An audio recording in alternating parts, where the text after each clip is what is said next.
Hello everyone. In this lecture, let's try to program our PIC 16 of 877A for printing data onto the LCD. Let's get started. First of all, we will build the Proteus simulation circuit. This is our microcontroller, and go to the Components tab and type in LM016L. This is the device name of the 16x2 alphanumeric LCD that we are going to interface. Place that LCD, and in the simulation part you need not connect this VSS, VDD and VEE, but in hardware you have to connect these pins. For now, we will connect the data lines of LCD to port C as fully,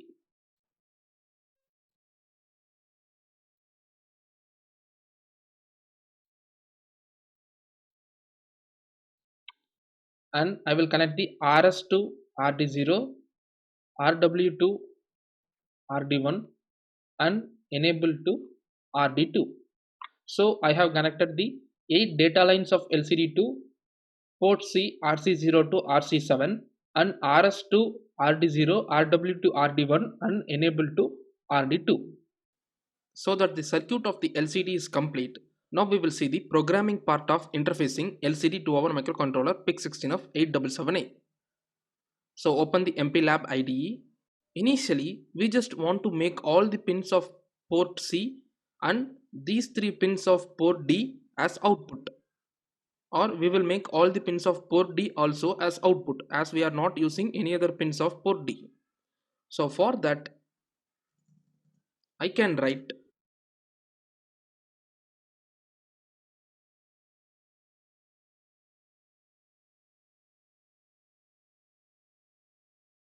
tris C equal to 0x00 and tris D equal to 0x00.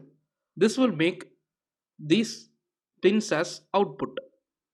And after that, we are just going to write few functions for interfacing LCD.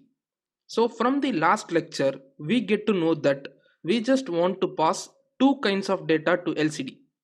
One is the command data or instruction, and another one is the data that needs to be printed onto the LCD. So initially, we will be defining macros for this RW, RS and enable pins of the LCD. So I will define that first.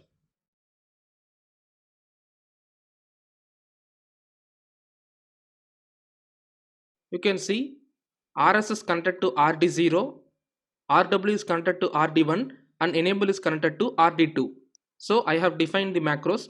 So instead of writing RD0, I can use this RS, and instead of RD1 I can use RW, and instead of RD2 I can use EN. So these macros helps in improving the understandability of the program. Most oftenly we will be defining macros for increasing the readability of the program. So first and foremost function that we are going to write is LCD data function.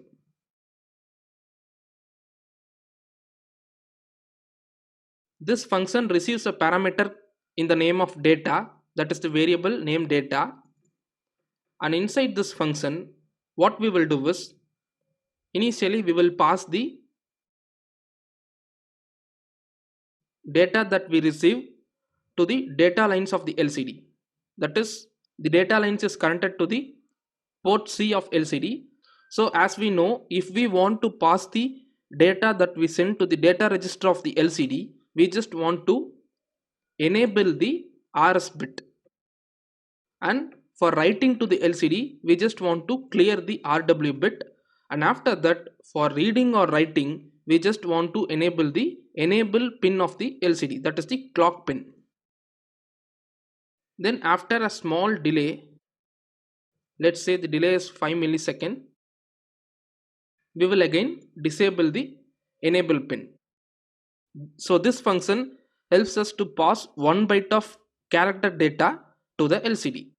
And in the similar fashion, we will be writing another function called LCD command,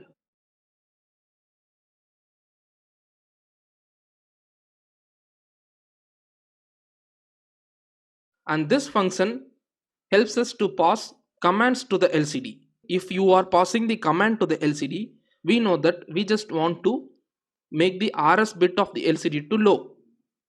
That is the only change we need to make, and that's all about this function. This function will help us to pass instruction to the LCD, and this function helps us to pass data to the LCD. And the next function is, actually this function helps us to pass only 1 byte of data to LCD, but for passing a string of data to LCD, we will write another function using this LCD data function, that is void LCD string. This function receives parameters such as one string and one number or the length of the string. So this string must be declared as const unsigned char, because we are passing a constant string to this function. So inside this function,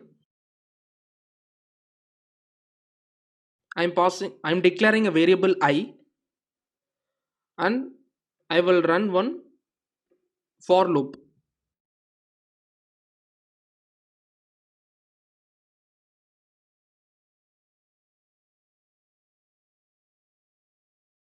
Inside this for loop, I'm calling the LCD data function, in which I will pass string of I, that is the string that I receive here.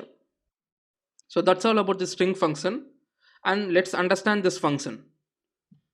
Initially we will call this function like this, right? Let's assume that we are calling this function using this program line. So we are passing embedded as the string, and length of this embedded is 8. So initially this I will be initialized to 0, and the 0 less than 8 is checked. So 0 is less than 8, so this condition is true, and the control comes inside this loop. And here now LCD data of string of I is passed to the LCD data function, and here LCD data of string of 0, and here string of 0 is nothing but the character E over here, and character E will be printed onto the LCD, and again the I will be incremented to 1, and now again the condition is checked. Now 1 is less than 8, which is also true, so LCD data of string of 1 will be passed to the LCD data function. So now this character M will be printed. In the similar way, all the characters until this length, that is this is 0, 1, 2, 3, 4, 5, 6 and 7. So from 0 to 7, this loop will run, and it will print all the characters such as embedded on the LCD. That is why we are receiving the length of the string over here.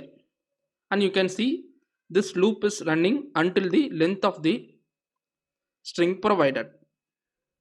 So this is how this function helps in printing string to the LCD. And the next function we are going to write is LCD initialize function. So there are some common instructions that needs to be passed to LCD for initializing the LCD. They are, first one is 0x38, which sets the LCD in 16 column and 2 row format. And the second command is 0x06. This helps in auto incrementing the cursor of the LCD once the current position of the LCD is printed. Next command is 0x0C. This means display on and cursor off.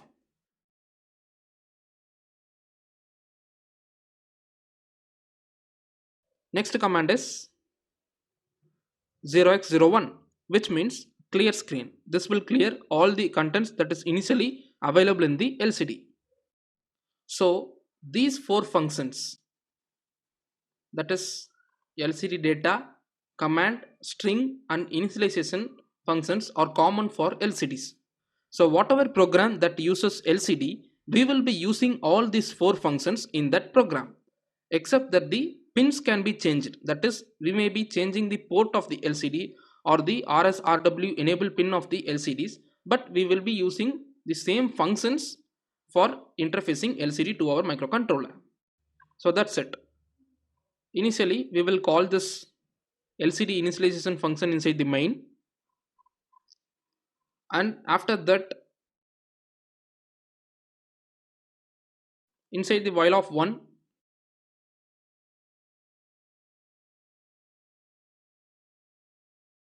I am going to the first row, third column of the LCD, and I am printing embedded.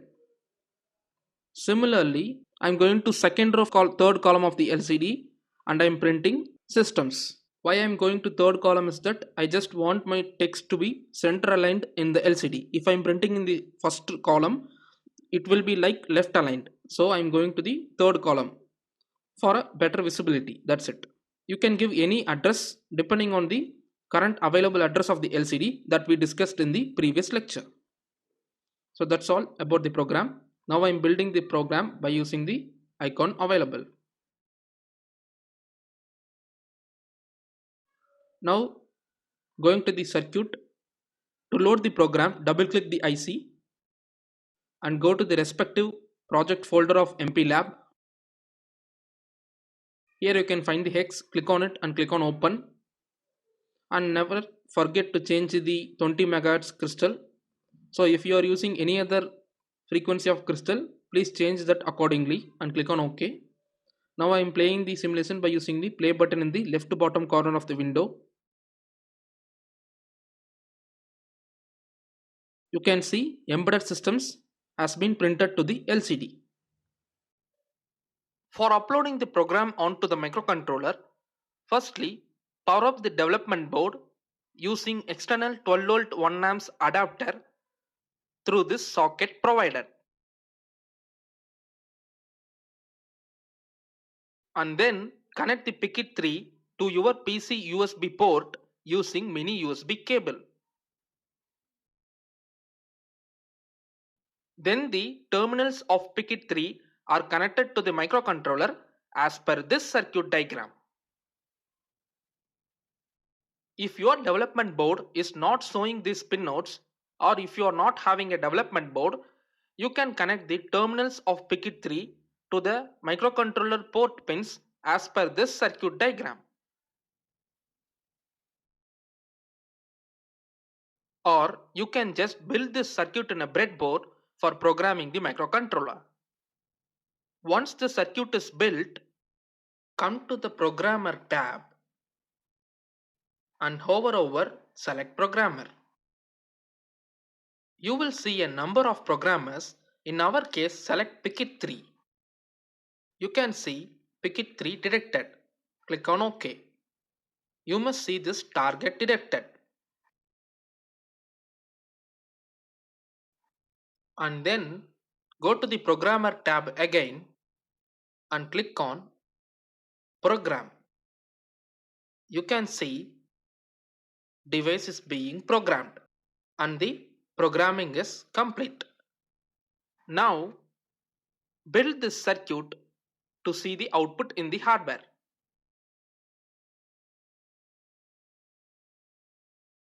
And you can see this is the output that I got in my hardware.